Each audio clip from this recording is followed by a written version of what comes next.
যেভাবে শীতলকুচির ঘটনা ঘটিয়ে কেন্দ্রীয় বাহিনী জওয়ানদেরকে মেলাইন করা হয়েছে এবং তাদেরকে সিআইডিকে লাগিয়ে হেনস্থা করা হয়েছে, ব্যক্তিগতভাবে তাদের লাইফ ডিস্টার্ব করা হয়েছে, তারপরেও কেন্দ্রীয় বাহিনী আমি বলবো প্রপারলি রেসপন্ড করেছেন।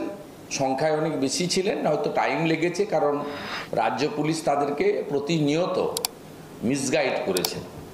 আপনি ভাবলে অবাক হবেন, এই বিধাননগরের এই অফিসে আমরা বসে আজকে কথা বলছি, এখান থেকে খানিকটা দূরে নিউ ব্যারাকপুর আপনার পৌরসভার অন্তর্গত 201 নম্বর ওয়ার্ড দমদম বিধানসভা, সেখানে 250 হিন্দু ভোট দিতে পারেননি, ফাইনালি ভোট দিতে পারেননি। ম্যাসিভ যেটা হয়েছে রিগিং, সেটা হয়েছে আপনার ক্যানিং পূর্বে, জীবনতলা এবং অ্যাডজয়নিং এলাকাতে, আর ডায়মন্ড হারবার জুড়ে।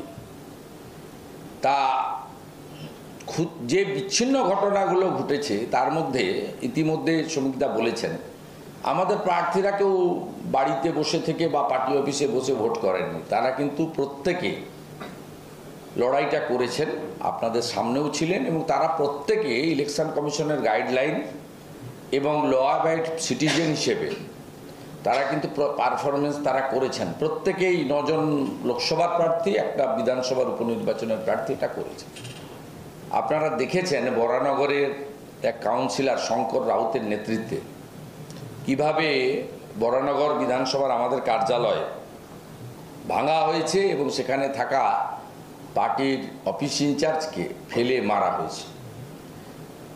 আপনারা দেখেছেন কিভাবে রেখাপাত্র থেকে শিলভদ্র দত্ত থেকে শুরু করে অশোক পুরকাইত থেকে শুরু করে তাদেরকে পরিকল্পিতভাবে বাধাদান করা হয়েছে বুথ কেন্দ্র, ভোট কেন্দ্র ভিজিট করার সময়।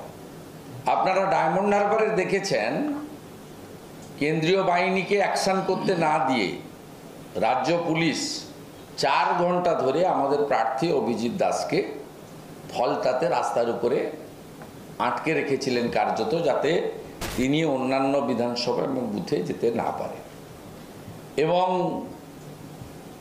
আপনাদের একটি সাংবাদিক বন্ধু, তিনি সহ সারাদিনে আহতের সংখ্যা শতাধিক, তার মধ্যে বিভিন্ন হসপিটালে প্রাইমারি ট্রিটমেন্ট করে 50 বাড়ি গেলেও 40-45 জন হসপিটালে আছে, বিভিন্ন হসপিটালে, ক্যানিং হসপিটাল থেকে বসিরহাট হসপিটাল, আর কলকাতার বিভিন্ন প্রাইভেট হসপিটালগুলোতে আমাদের উদ্যোগে, বিজেপি পার্টির উদ্যোগে বেশ কয়েকজনকে আনা হয়েছে যাদের হেড ইনজুরি আছে।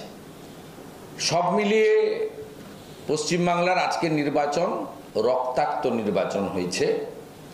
আমরা প্রাথমিকভাবে দলের কেন্দ্রীয় নেতৃত্ব এবং প্রার্থীদের সঙ্গে আলোচনা করে আমরা আজকে রাত্রি 12টার মধ্যেই মেল মারফত ইলেকশন কমিশন তাদেরকে আমরা দাবি করব ডায়মন্ড হারবার লোকসভার ফলতা বিধানসভা কেন্দ্রের 260টি বুথের মধ্যে 230টা বুথে পুনর্নির্বাচন করা হোক।